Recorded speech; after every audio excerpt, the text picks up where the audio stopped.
Salut à tous, aujourd'hui je vais vous présenter un jeu qui s'appelle Code 3, qui est un jeu où on va jouer des flics. Alors c'est un style de jeu que j'aime beaucoup, on se retrouve sur un univers qui est vraiment très flic, buddy movie, années 80-90, L'Arme Fatale, Flic à Miami, on pourrait dire Magnum, pourquoi pas.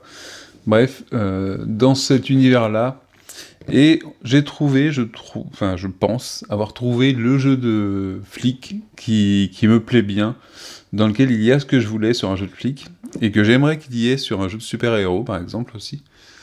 Et je vais vous présenter un petit peu le matériel, et puis les mécaniques du jeu. Alors, déjà dans Code 3, alors pourquoi Code 3 ? Code 3, ça correspond, il me semble, chez les flics, aux US, à la sirène et au gyro. Donc c'est un appel qui fait qu'on déclenche la sirène et les gyros et qu'on fonce dessus. Évidemment, c'est repris dans le jeu. Il y a même une action qui s'appelle Code. Et donc ce jeu, déjà, je voulais dire que ce jeu, il a vraiment été créé sur le thème, en fait. C'est-à-dire qu'on n'a pas, c'est vraiment un jeu, voilà, toutes les mécaniques, on a pris le thème, on a dit comment est-ce que je pourrais gérer cette mécanique-là, comment est-ce que je pourrais faire ça dans le jeu, et c'est vraiment ça, et c'est vraiment bien foutu, quoi. Vraiment, je suis content d'avoir ce jeu, quoi. C'est un jeu, j'ai découvert ce jeu j'ai découvert ce jeu parce que Philibert, ils ont mis les extensions en vente. Et en fait, ils n'ont pas eu le jeu de base. Alors, je sais pas s'ils l'auront un jour, je l'ai demandé, ils savent pas. Et du coup, je me suis commandé le jeu de base je sais plus, sur Amazon aux US, donc ça m'a coûté un peu cher. Et du coup, j'ai quand même pris les extensions chez Philibert, ce qui fait que je me retrouve avec le jeu, toutes les extensions existantes. Et vous allez voir que c'est quand même pas mal. Alors, le jeu, comment ça va se dérouler ? Le principe du jeu, c'est quoi ? Chaque partie, ce sera un scénario. Donc un scénario principal. Donc là, vous avez un exemple de... voilà, j'ai des cartes qui appartiennent à un scénario, il y a une illustration qui représente le scénario, et ensuite vous avez un certain nombre de cartes qui vont de 1 jusqu'à un certain nombre, ici il y a 8 par exemple, avec une carte qui va vous indiquer en fait l'histoire du scénario, une carte qui va vous servir pour marquer la menace, le niveau de crime dans la ville, la criminalité dans la ville, et ensuite vraiment les cartes scénario en elles-mêmes, qui vont défiler, qui vont chacune avoir un objectif, ou plusieurs, et à chaque fois qu'on va compléter cet objectif, on va retourner, on passera à la carte suivante. Donc ça va vous faire une sorte de chapitrage du scénario principal. Mais ce scénario principal, donc on va dire que c'est la ligne rouge de la partie, elle va être perturbée, on va dire, ou du moins en parallèle de ça, on va avoir des appels. Donc ça va être des appels pour ici, par exemple, sur ma carte ici, j'ai Gang Member Crying Over His Mommies. Et sinon, vous avez un appel pour un cambriolage. Voilà, vous avez différentes choses qui vont arriver. Et là, pour le coup, en termes de quantité, on en a énormément. Donc voilà, ça c'est tous les codes 3 qu'on va dire que c'est des codes 3, c'est des codes importants. Pour une partie, alors je vois pour une partie à 2 joueurs, on en met 30 en jeu, des appels comme ça. Et dans le jeu, j'en ai un certain nombre. Voilà, j'ai tout ça encore qui n'a pas été mis en jeu. Donc j'ai un grand paquet de cartes, de situations. Alors après, vous allez voir que mécaniquement, ça va pas être une variété de folie, mais toujours avec un nom différent, et ça c'est bien sympathique. Et ces appels, et les choses qui sont reliées au scénario potentiellement, vous avez des cubes bleus dessus. Les cubes bleus vont servir à deux choses. Le temps dont on dispose pour intervenir. Donc ça veut dire que quand je vais placer un appel, on va mettre un certain nombre de cubes bleus, et à chaque fin de tour d'un joueur, on va retirer un cube bleu sur toutes les affaires, en fait, sur tous les appels en cours. Et évidemment, si on retire le dernier cube, et qu'on n'a pas résolu l'affaire, eh bien, on va en fait augmenter le niveau de criminalité dans la ville. Et si on atteint la dernière case de la piste, on perd la partie. Donc c'est un moyen de perdre la partie. Au-delà de ça, vous avez aussi certaines cartes d'appel qui font que si vous ne les résolvez pas en temps et en heure, vous perdez la partie. Vous avez des cartes scénario, donc ça là, par exemple, les cartes en rouge sont des cartes qui sont apportées par le scénario en lui-même. Et ici aussi, il y a marqué que si on retire le dernier cube, on perd la partie. Donc vous avez certains appels, ou certaines enquêtes, ou certaines missions, qui vont aussi potentiellement vous faire perdre la partie. Et donc ça c'est très cool, et on va se retrouver dans un jeu avec des flics qui vont devoir faire des priorités sur ce qu'ils vont aller faire, mener leur enquête, mais ne pas oublier les appels qu'ils ont en plus. En termes de mécanique de jeu, alors en fait chaque joueur va représenter un couple de partenaires de police. Donc évidemment dans le jeu, on va avoir des voitures, donc ça c'est les voitures de patrouille de nos équipes, et on va avoir aussi des voitures noires qui sont des patrouilles de police qui sont déjà dans la ville, et qui vont pouvoir nous servir en fait, en support. Donc on va avoir ici, on a des véhicules en plus qui n'étaient pas prévus, je crois que, je sais pas ce qui s'est passé pour la livraison, mais ils ont mis en plus que le nombre prévu, ce qui fait qu'on peut, quand on joue en solo, c'est pratique pour repérer les équipages. Chaque joueur, donc là moi quand je joue en solo, je joue deux joueurs, deux mains de cartes, et c'est plutôt tranquille. Chaque joueur va en fait avoir la combinaison de deux personnages. Donc ici par exemple, j'ai ces deux personnages-là dans mon deck de cartes, l'officier Briggs et le détective sergent Hamilton. Alors c'est un officier et un détective, et vous allez voir dans l'autre tas de cartes, j'ai l'officier Domenico et le détective Bader. Alors pourquoi il y a officier et détective? Je pourrais très bien faire des couples avec officier uniquement. C'est seulement qu'en fait ils vont avoir des valeurs, ils ont deux valeurs très importantes, la patrouille ici et l'investigation ici. Donc ici par contre je peux avoir par exemple mon détective avoir des cartes qui vont pouvoir avoir plus d'investigation que de patrouille. Mais ça n'empêche pas qu'elle puisse avoir les deux valeurs, hein, c'est pas un souci. Ici voilà, la valeur 1 en patrouille et 2 en investigation. Parce qu'on va avoir deux choses dans le jeu. Il va y avoir résoudre ces cartes-là. Les cartes d'appel vont nécessiter des dés de patrouille. Les dés de patrouille, ce sont des dés spécifiques qu'on retrouve ici, avec des symboles dessus. Donc ça va être des dés de patrouille en blanc, avec les symboles, des chiffres, mais également des symboles. Et donc parfois, on va devoir, pour une enquête, ici, pour le gang member crying over his mummies, on va avoir le choix. Pour résoudre cette enquête, il faudra que je sois ma voiture de patrouille adjacent à la zone, au quartier résidentiel, ou s'il y a le quartier résidentiel, au bloc sur lequel il y a l'affaire en question, et que je décide de faire une action qui me permette de répondre à l'appel, en fait.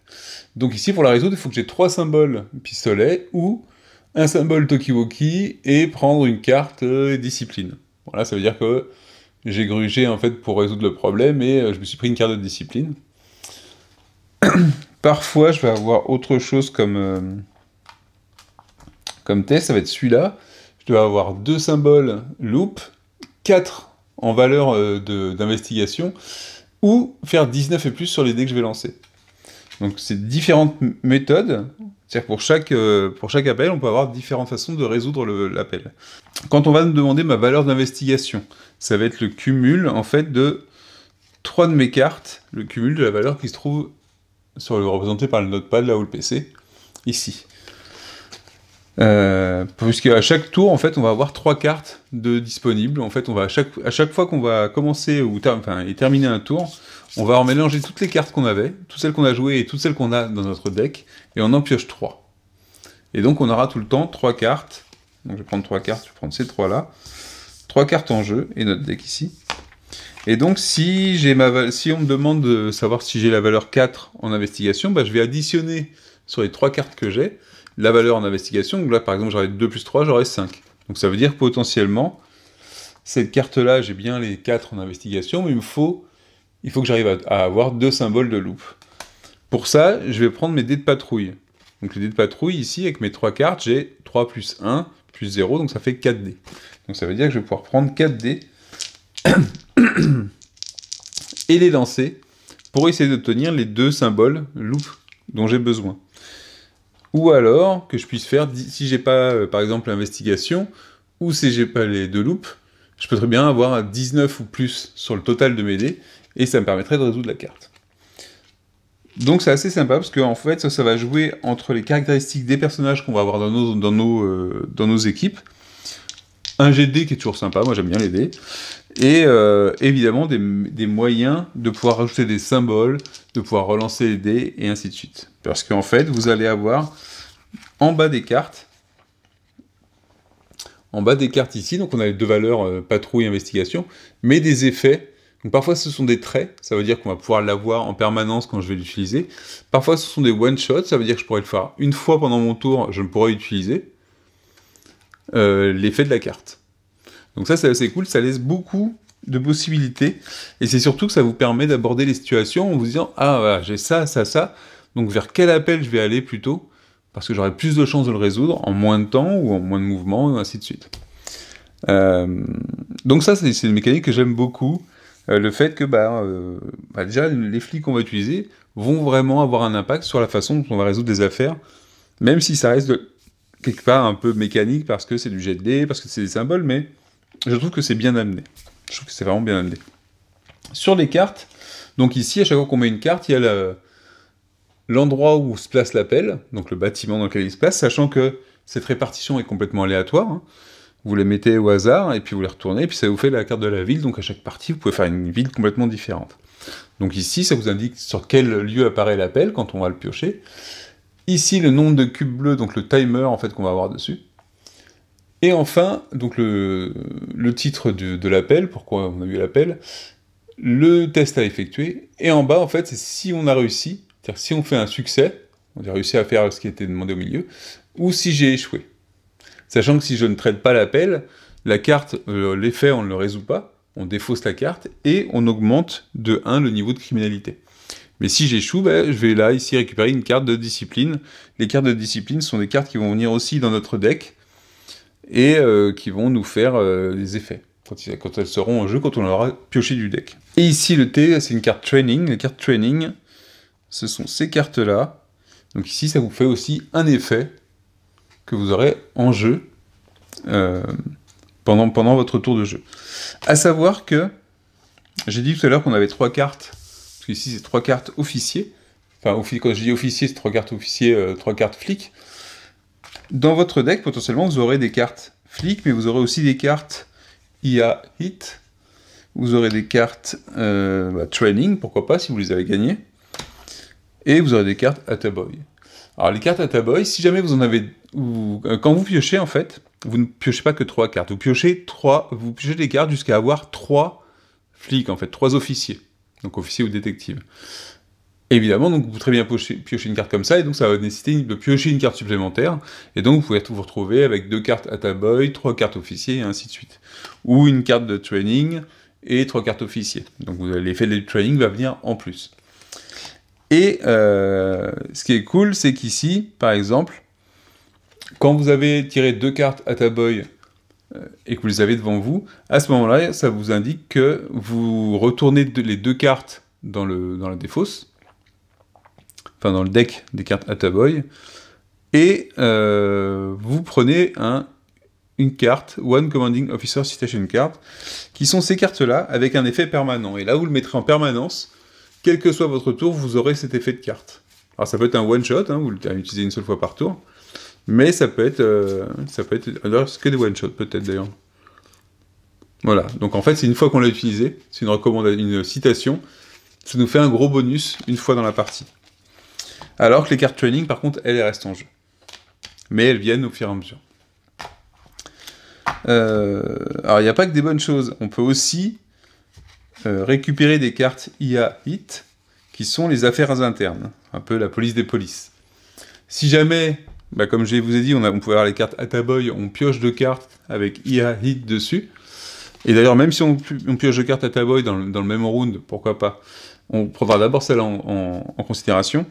À ce moment-là, on défausse ces 2 cartes-là, et on va prendre un interrogatoire de la police des polices. Donc qui en fait indique ici un test à réaliser. Et donc ça veut dire qu'au début de votre tour, avant de faire quoi que ce soit comme action, il faudra passer ce test. Si vous ne passez pas le test, vous ne pourrez pas agir pendant votre tour.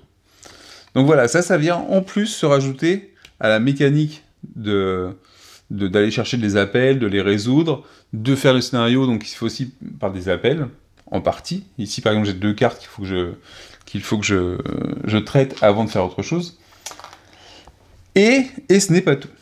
Donc là, on a vu pour l'investigation que ça pouvait servir, l'investigation et la patrouille pour les cartes. Mais on a également, sur les scénarios, c'est marqué, quand j'avance sur cette partie de scénario-là, ça m'indique que je place une scène de crime, donc j'ai des jetons. Je vais revenir sur les différents tokens qu'on a, on en a 4 différents, je crois. On a un jeton scène de crime qu'on va placer à un endroit qui est indiqué par le scénario. Donc ici, ça nous met on the wharf, il est marqué wharf numéro 3. Le 3, il se trouve ici. Je place ma scène de crime. Et je vais pouvoir aller enquêter sur la scène de crime. Et sur la scène de crime, quand je vais enquêter, en fait, je vais pouvoir piocher, grâce à mes points d'investigation, un nombre de preuves ou un nombre de témoins. Donc je crois que ça, ce sont mes preuves, et ça, ce sont mes témoins. Donc on a différents types de témoins, on a différents types de preuves, et il y a une répartition qui est un peu différente. Donc voilà, j'ai des tokens qui vont me dire, bah ça c'est Average Joe, hein, c'est un peu le témoin moyen, normal. Il y a parfois, vous avez Nobody's Home, ça veut dire qu'on n'a rien trouvé par contre, et vous avez voilà, différents types. Vous avez un enfant honnête qui veut bien vous aider. Et donc, la carte de scénario, elle va nous demander, pour passer à la suivante, en fait, de jouer un Average Joe and one informant. En fait, de trouver, de piocher du sac. Quand on dit jouer, c'est de piocher du sac. Il y a deux témoins différents qui sont indiqués, et deux témoins bien précis différents. Et ça veut dire que, une fois que je les aurai trouvés, ces deux témoins, je vais pouvoir passer à l'étape numéro 5 et ainsi de suite. Et l'étape numéro 5, ici, ça va me demander quoi? D'ailleurs, on passe à la 6 sur celui-là, je crois, mais celui-là, c'est l'affaire la plus facile. Ici, c'est par exemple, on me demandera de trouver un Burke Tools, une arme et un informateur. Donc vous voyez que ça va ici, je vais avoir dans deux sacs différents, donc ce sera à deux moments différents. Et c'est grâce au niveau d'investigation des flics qu'on a à notre disposition.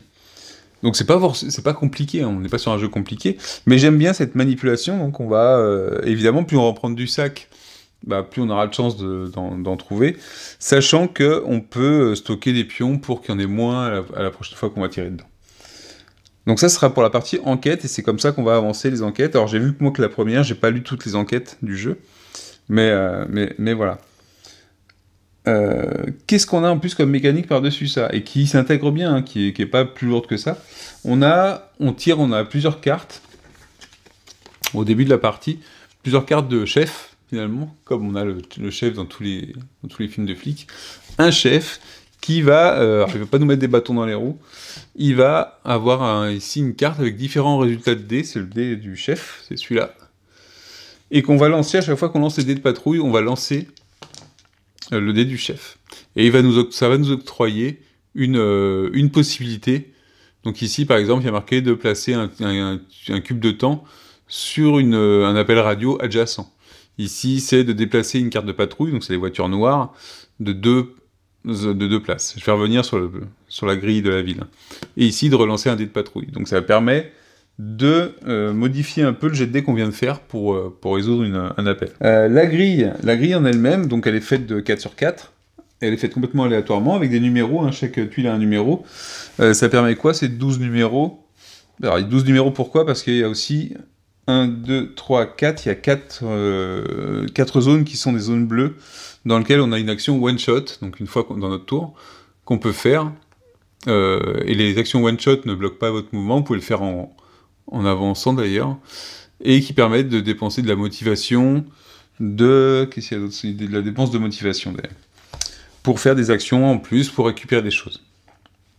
Donc parfois, je vous dis, les affaires, on va pouvoir les avoir aussi, bon, ça va indiquer l'endroit sur lequel ça place, on place l'appel. Parfois, ce sera aléatoire, donc on lance un D12 et on le place sur la zone où se trouve le numéro qu'on a lancé. Et comme ici, cette carte-là, c'est un point d'interrogation pour le placement, donc on a lancé un D12 pour savoir où est-ce qu'on le plaçait. Entre chaque case, donc en fait, on sépare les tuiles pour composer les rues. Donc, vous voyez, on est sur un truc typiquement américain, on a les avenues, les rues. Voilà, ça va être ça, ça, ça. Et il faut imaginer que les lieux de déplacement des véhicules, c'est entre deux bâtiments, c'est un lieu, le croisement, c'est un lieu, et ainsi de suite. D'accord? Donc quand je fais un déplacement, si je suis ici, pour me rendre ici, ça me fait 1, le carrefour, 2. Voilà. Voilà la règle de déplacement pour les véhicules. Évidemment, vous avez des actions qui vont vous permettre d'aller plus vite. Vous avez des actions qui vont vous permettre de déplacer votre voiture n'importe où. Et ces actions elles font appel à des pions qu'on a dans le jeu. Donc il y en a 3 principalement, enfin 4 avec le corps là. Vous avez le donut, évidemment. Un truc de flic sans donuts, ça serait pas un truc de flic. Le café. Alors là, bon, ils ont mis une tasse de café. Ils auraient pu mettre le gobelet à café avec la lavasse de café américain. Et vous avez le temps. Et le temps est super important. Donc par exemple, vous avez dans les actions disponibles, je prends la liste des actions ici. Donc on peut, quand on fait des actions, il me semble qu'on a le droit à 3 actions par tour, si je ne dis pas de bêtises, voilà. Chaque joueur, une séquence de tours, c'est la phase d'action. Le joueur actif prend 3 actions, d'accord, là on va voir le détail. Ensuite, on a le dispatch qui va nous permettre de dire, bah, je retire un cube de toutes les affaires, de tous les appels en cours, et je remets 2 nouveaux appels. C'est-à-dire qu'en fait, il y a un moment, en fait, l'idée c'est quoi? C'est de dire, vous avez une enquête, vous avez des appels, attention à ne pas être surchargé d'appels, parce que sinon ça veut dire que la criminalité augmente, et ça s'entend, dans les 2 sens du terme d'ailleurs, et donc de réussir à faire son enquête, de quand même répondre aux appels pour pas que la criminalité explose. Et voilà, donc à chaque fois qu'un joueur aura joué, il y aura 2 nouveaux appels qui vont arriver. Donc on a intérêt quand même à en résoudre quelques-uns. Ensuite, il y a l'overtime. Alors l'overtime, c'est lié à la motivation qu'on va récupérer, je vais vous l'expliquer. Et à la fin, on doit défausser en fait nos ressources, donc qui sont composées des pions de donuts, du café et de la motivation, et du temps, à 7. Je ne peux pas avoir plus que 7 de toutes ces ressources. Dans le jeu, les donuts vont nous permettre de relancer les dés de patrouille. Le café va nous permettre d'avancer de 2 lieux en plus. Quand on prend il y a une des actions, à la liste des actions disponibles, il y a déplacer. Pour une action, je peux déplacer ma voiture de 2 lieux, donc ça va faire 1, 2 par exemple. Le code 3, le fameux code 3 qui est sirène et gyrophare, je dépense un café, un donut, donc je dépense mon petit-déj, et je place ma voiture n'importe où. Donc là, on voit très bien la scène de flics avec les donuts et le café, avec un appel à la radio, et les mecs, hop, ils mettent tout de côté, ils partent vite sur le lieu du crime. Il y a le call for cover qui permet de déplacer ce qu'on appelle les beat cops sur n'importe quel lieu du plateau. Je vais revenir à quoi servent ces beat cops justement. On peut investiguer, donc c'est pour chercher des preuves ou des témoins sur un lieu sur une scène de crime avec le petit marqueur ici. On peut prendre une pause, ce qui nous fait gagner un donut, un café ou 2 motivations. Alors la motivation, qu'est-ce que c'est? Ce sont les cubes bleus. Les cubes bleus vont représenter le temps qui nous reste sur une affaire à résoudre ou de la motivation qui vont nous permettre de faire des actions, soit grâce à nos cartes, soit ici par exemple quand il y a un one-shot, on dépense 3 motivations pour prendre un donut et un café, on dépense 3 motivations pour prendre une carte d'entraînement, ce qui nous rapporte des capacités supplémentaires, et ici 3 motivations pour prendre 2 cafés, et ici 3 motivations pour prendre 2 donuts. Donc il faut être motivé pour aller acheter des donuts, évidemment. Comment est-ce que je vais gagner de la motivation? Bah, c'est très simple, c'est que quand je vais résoudre un appel, je vais gagner les cubes bleus qui restent dessus. Donc par exemple ici, il y a un tour qui est passé, je viens ici et je résous cet appel-là, les cubes qui sont présents dessus, je vais les gagner et ça va devenir chez moi de la motivation. Et que je vais pouvoir utiliser. Alors je vais pouvoir l'utiliser, donc on a vu pour des actions one-shot comme ça, mais je vais également pouvoir les utiliser à la fin de mon tour. Il y a une séquence qui s'appelle, je vous l'ai dit déjà, en plus, si vous suivez, Overtime. Alors ça veut dire quoi? Ça veut dire que je peux dépenser un certain nombre de cubes de motivation, je lance un dé, donc c'est un dé 6, et si je fais en dessous du nombre de cubes, c'est en dessous égal du nombre de cubes de motivation que j'ai joué, je vais gagner du temps.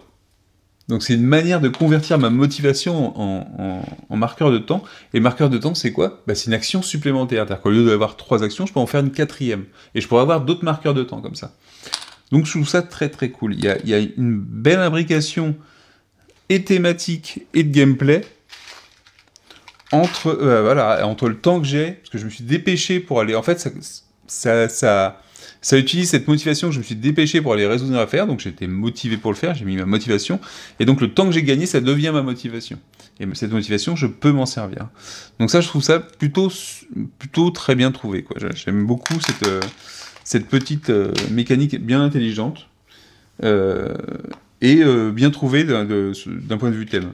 Les donuts et le café, c'est vraiment génial aussi. Je trouve ça génial d'avoir ça. Le coup du chef aussi, qui vous apporte quelque chose, qui vous apporte un support, qui n'est pas le plus gros des supports, mais qui est intéressant. Sachant que quand on dit qu'on relance un dé de patrouille, sauf si c'est précisé sur une carte que le dé du chef est concerné, il n'est jamais relancé, celui-là. D'accord.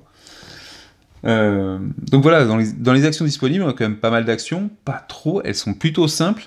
Et voilà, ça va être on va être sur du puzzle game. De toute façon, tous les jeux qui sont sur un tableau comme ça, avec des configurations qui changent, du timer, des placements, ça s'apparente à du puzzle, mais là, il est bien dilué dans le thème, et je trouve que c'est vraiment, vraiment très cool. Et tout le jeu, ça va être ça, en fait. Ça va être de réussir à résoudre les appels, à mener l'enquête pour la faire progresser à son terme, sans se prendre trop de trucs sur la tronche, parce que évidemment, les cartes internes à faire vont nous faire perdre du temps. Les cartes de discipline vont nous mettre, je pense, ici, marqué quoi ? Donc c'est aussi des traits, et donc ça nous explique comment on peut s'en débarrasser, donc ça c'est quand même cool. Et le trait ici, on ne peut pas choisir d'option qui nécessite des symboles de flingue quand on répond à un appel. Donc ça limite sur les affaires qu'on peut traiter. Donc ça, je trouve ça plutôt sympa. Donc les bitcop, à quoi ils servent ? Parce qu'ils sont là et on a vu qu'on a une action pour les déplacer n'importe où. C'est que quand j'ai un bitcop qui est adjacent à l'affaire que je suis en train de traiter, il va me faire gagner un dé de patrouille. Alors sachant que je suis limité en dés de patrouille à 6 dés. Je ne peux pas avoir plus que 6 dés de patrouille. Voilà, j'ai mis 6 dés ici. Donc si j'ai déjà 6, le bitcop ne me sert à rien. Mais par exemple, si j'ai que 4, si j'ai très peu en patrouille, si je prends mon exemple ici, j'avais combien ? J'avais 4 dés de patrouille. Ben, le fait qu'il y ait un bitcop ici va m'en faire gagner un de plus. Et puis si j'en avais un deuxième, j'aurais encore un dé de plus. Voilà. Donc ça, c'est quand même pas mal. Et c'est pareil de la même façon que... donc pour la patrouille, ça me fait gagner des dés de plus. Pour l'investigation, donc quand c'est sur ma scène de crime, ça va me faire gagner un jeton en plus à piocher du sac. Donc voilà, je trouve vraiment qu'il a un bon format, il a des règles bien sympas. J'avais déjà eu comme jeu Police Precinct et j'avais pas apprécié. Il me faisait rêver Police Precinct quand je l'avais récupéré, mais j'avais trouvé le jeu moyennasse, quoi. Même pourtant on avait du déplacement de voiture, on avait des affaires, mais c'était pas extra, quoi. La façon dont on faisait l'enquête, c'était pas génial, c'était pas très fun. Ça m'avait lassé rapidement. Celui-là, je trouve qu'il est vraiment bien, quoi. Je vous dis, au niveau du nombre d'appels, pour en revoir 2 fois de la même façon, ça... Un homme avec un flingue, un véhicule suspect, une femme qui harcèle un homme, une boîte suspicieuse, un corps dans l'eau, dans la rivière, Animal Rights Protector, un civil bloqué dans une salle de bain, une petite vieille qui traverse la rue. Voilà, on a des appels comme ça aussi. Donc ça se prend pas non plus au sérieux, et je trouve ça cool. Alors par contre, les affaires peuvent être un petit peu sérieuses, mais pas tant que ça. Et je vais vous faire voir en fait tout ce que j'ai comme matos. Donc on a vu déjà pour les codes 3, donc pour les appels, ce qu'il y avait. En termes d'affaires, donc il faut bien avoir en tête que j'ai toutes les extensions. Donc déjà ici, alors on a vu pour les codes 3, pour les appels, on a quand même donc tout ça en plus. Voilà, j'ai tout ça. Un client furieux aussi. Voilà, j'ai tout ça, et ça vient en plus de celles qui sont pour la partie. Donc là, c'est ce que j'utilise pour ma partie, et tout ce que j'ai en réserve. Donc c'est quand même pas mal. En plus de ça, donc là il y a un Street Racer. Alors, je sais pas si c'est un scénario précis, c'est possible que ce soit pour un scénario précis, mais là il y a Captured Street Racer, donc des courses dans les rues. Je sais pas si ça vient, si on peut le mettre sur tous les scénarios ou pas. Ici, toutes les cartes en rouge vont venir par les scénarios. C'est les scénarios qui vont vous dire, vous prenez, dans le setup du scénario, dans la première carte, vous prenez telle carte, telle carte, telle carte, et ils vont vous dire comment on les utilise. Mais ce sont des cartes code 3 aussi, qui vont être placées. Donc les cartes en rouge seront spécifiques au scénario que je joue. Et vous voyez qu'il y a un gros paquet aussi. Alors, il y a un gros paquet parce que j'ai beaucoup de scénarios. Là, après, le scénario du début, là, le 4 burglar, donc le cambriolage du chat, on va dire, elle a que 3 cartes spécifiques. Hein. Donc je pense qu'il y a les 2 cartes de patrouille qu'il faut résoudre assez rapidement d'ailleurs dans le jeu, et une 3e carte qui arrivera plus tard. En termes d'affaires, j'ai tout ça ici. Je vais te montrer. Donc en prenant en compte les extensions du jeu. Toutes les extensions du jeu. Ah, j'ai ce tas-là de scénarios. Donc ici, j'ai une grosse affaire ici qui est le Cold Case, qui va permettre de jouer tout ça. Ça, ce sera un scénario. Donc ça fait un scénario qui peut être plutôt long. Et donc, voilà, vous avez le truc du maire. Faut protéger le maire ou faire quelque chose par rapport au maire. Celui-là, c'est quoi? The Breaking Point. Parce qu'il fait le maniaque de High Valley. Une affaire avec un maniaque. Vous avez les chroniques du Yakuza. Voilà, ça fait tout ça en termes de cartes de scénario. Donc évidemment, je retrouve toujours la même chose ici. Hein, la carte 1 avec l'histoire un petit peu.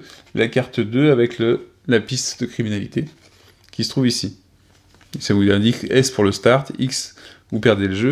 Parfois, vous pouvez avoir des trucs intermédiaires et on vous explique la règle dessus. Ça va être de reprendre des bonus et des choses comme ça. Et vous voyez, chaque dos est illustré différemment. Ici, ça va être un serial killer, et là, il y a beaucoup de cartes. The Night Stalker Slasher, voilà. On est sur un slasher dans la ville. Ici, bah, ça va être peut-être la course, justement.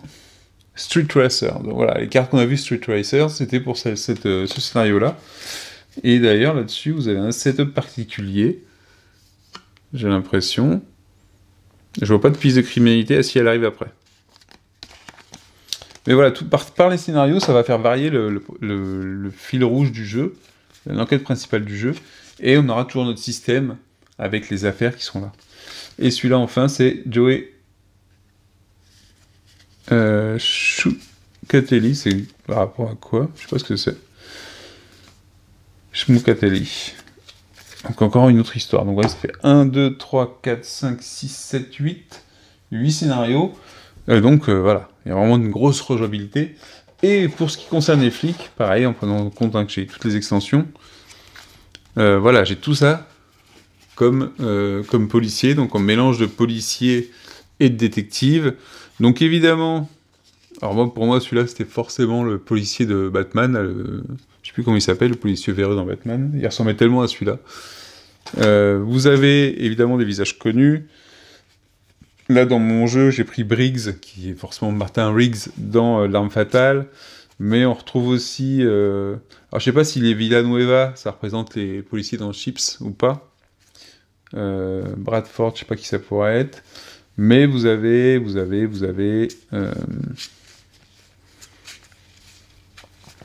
retrouvez, en fait, Axel Foley. Vous retrouvez l'officier McLaren. Voilà, McLean. Piège de cristal. Barclay, je sais pas. Il y a un détective Murphy, alors je sais pas si c'est lié à Robocop ou pas. Ah, Murphy, non, c'était le flic qui se fait tuer. Voilà. Eddie Foley, pour Axel Foley, le flic du Beverly Hills. Vous avez après des trucs bien spéciaux. Il y avait Hyper V Pretty. Vous avez une sorte de Chronocop aussi. Katana Cop. Donc ceux-là, je sais pas s'ils sont officiers ou détectives, mais bon. Vous avez aussi 2 chiens. Vous avez Denver. Donc vous pouvez travailler avec un chien. Et Uta. Alors Uta, je sais pas si c'est le chien ou le bonhomme. Peut-être le mec. Ah, peut-être que ça fait comme dans L'Arme Fatale avec le mec qu'on a récupéré. Voilà, vous avez vraiment un gros choix de personnages. Avec tous, ils ont des valeurs en patrouille et en investigation. Et des petits effets en dessous. Donc ça fait vraiment une bonne matière, un jeu cool, et très sympa à faire, quoi. Vraiment très sympa à faire. Je pense que même à plusieurs, faut que je le fasse avec mon fils, je le tente avec mon fils, mais je pense que ça lui plaira. Il n'y a pas grand-chose à traduire dessus. C'est plutôt cool. Donc on peut jouer jusqu'à 4, hein, parce qu'on a deux autres couleurs de voitures de police. J'ai aussi comme autre jeu de flic, j'ai toujours Brook City. Mais Brook City, on est sur un jeu qui est beaucoup plus dans le système de cartes, parce que c'est sur le système de cartes qui était utilisé dans Street Masters, hein, c'était le premier qu'ils ont fait après Street Masters, je crois, les frères Sadler. Et donc on est quand même sur de la combinaison de cartes, et c'est beaucoup plus long. Le jeu va être beaucoup plus long. Et je sais pas si quand je joue à un jeu où je veux faire justement des interventions, une enquête, et puis que ça reste léger en termes d'histoire et de temps, je sais pas si Brook City c'est recommandé, ça peut durer très longtemps. Brook City, il y a une grosse rejouabilité aussi, parce que les scénarios peuvent vraiment vous changer la façon de jouer, plus les decks modulaires qui font que ça marche bien. Mais celui-là, il reste sur une mécanique qui va être simple, qui va pas être compliqué à reprendre. En reprenant les aides de jeu, ça va être tranquille. Ici, vous avez les différents, vous avez à côté les témoins, les preuves qu'on peut trouver, et qui vont être réclamées par les scénarios pour les résoudre. Donc non, c'est vraiment plutôt cool. Et puis il y a l'aspect un peu training, donc on va pouvoir augmenter un peu ces personnages. Parce qu'en faisant, justement, c'est ce qui va aussi nous faire chercher certains appels. Qu'est-ce que je peux gagner avec tel appel? Est-ce que c'est une action immédiate, comme par exemple déplacer une beat cop, une voiture noire près d'un lieu, ce qui peut arranger un autre coéquipier, ou gagner une carte d'entraînement? Est-ce que celle-là, je la laisse passer, tant pis pour le niveau de criminalité? Voilà. J'aime bien cet aspect, gérer les priorités, puis espérer que ça passe, que ce soit avec les dés quand on va faire le test ou autre. Espérer qu'on prenne les bonnes preuves et que ça accélère l'enquête. Voilà, il y a plein de trucs vraiment très très sympas. Le côté deck qui fait qu'on a deux coéquipiers flics, je trouve ça très cool, très thématique aussi. Moi évidemment, je l'ai fait tout le temps. Je regarde jamais à part que je fais détective et officier, parce qu'évidemment il y a une balance qui est faite entre le côté patrouille et le côté investigation, pour pouvoir faire les deux. Mais ça peut peut-être valoir le coup aussi de faire un détective avec un autre détective, et puis un autre groupe qui fait que des officiers. Et puis voilà, s'arranger la partie pour faire un joueur fait surtout certaines choses, l'autre joueur fait autre chose. Moi j'aime bien répartir, mais voilà, je le fais plutôt au look des personnages, en m'imaginant qu'ils sont bien ensemble, quoi. Qui sont bien ensemble pour faire leur boulot. Le coup des affaires internes, j'aime bien. La discipline, j'aime bien. Enfin, tout ça, c'est vraiment bien trouvé. Je trouve que c'est vraiment excellent, sans être trop alambiqué. Alors, il y a un gros point négatif peut-être un gros point négatif, c'est particulier à dire, mais il y a un point négatif quand même dans le jeu, c'est la règle du jeu. Pas tellement qu'elle est mauvaise, c'est la façon dont elle est faite. Il faut comprendre la façon dont elle est écrite. C'est-à-dire qu'en fait, le jeu... Donc ils font une introduction, on est sur du cahier, très très basique, fond jaune et tout, truc à spirale. Ça vous présente les composants, et va vous expliquer le composant en expliquant une partie d'une règle de jeu, en fait. Ici c'est pareil. Et donc là ça nous explique bien les training cards. Donc ça vous dit quand vous avez besoin d'en prendre une, voilà. Vous le mettez à la fin de votre deck. Alors, de toute façon, le deck de cartes, on s'en fout un peu, parce qu'à chaque fois qu'on termine son tour, on va le remélanger. Et on va repiocher 3 cartes. Ah oui, très important, il y a un truc que j'avais un peu oublié, c'est qu'il y a des effets de cartes qui sont coopératifs. Ça veut dire quoi? Ça veut dire que je vais essayer de vous en trouver une. Tac, tac, tac. Eux, peut-être pas d'ailleurs. Pas beaucoup de... ce couple-là ne va pas aider vraiment l'autre, mais... Je vais le trouver. Je vais vous trouver un cas.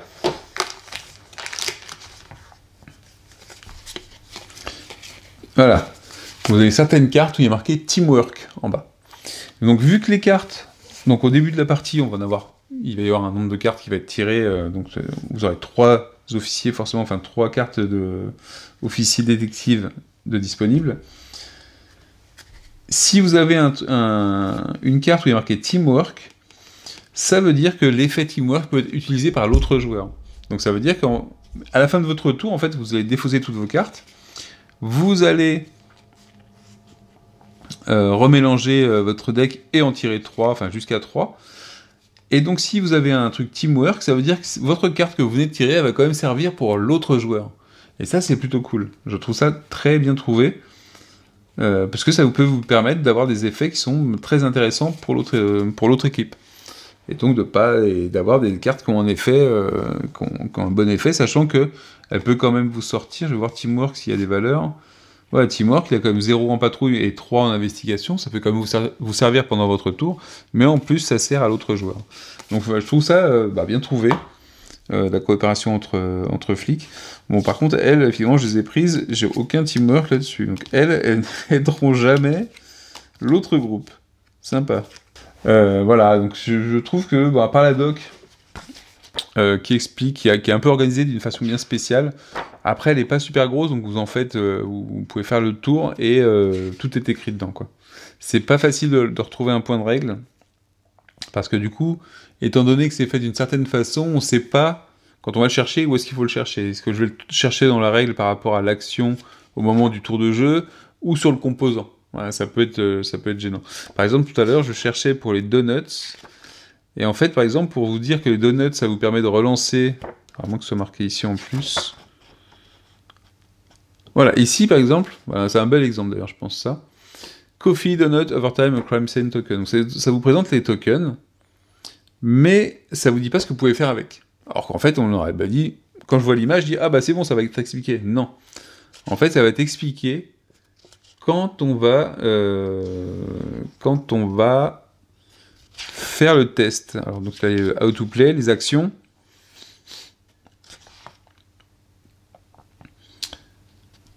Et ici, on va vous dire un moment qu'on peut utiliser les capacités spéciales des cartes. Et voilà, la règle qui dit que le donut peut être utilisé pour relancer un dé est marquée ici. Donc au milieu du paragraphe du Disposing a Radio Call, qui est une des actions en fait. Donc c'est... voilà, on aura plus attendre à ce qu'elle soit marquée de façon plus générale au niveau du token. Donc voilà, c'est un coup à prendre, mais bon. Donc voilà, moi c'est mon petit coup de cœur du mois. C'est vrai qu'il y a Tiny Epic Dungeon aussi, mais je suis content d'avoir trouvé un jeu de flic en fait qui répond à mes attentes. Parce que Brook City répond pas complètement du fait de sa longueur en termes de setup et du temps de jeu. Il y a quand même aussi beaucoup de matos. Un truc qui est cool, c'est que je pourrais potentiellement réutiliser les voitures de Brook City pour jouer ici. Donc ça c'est pas mal.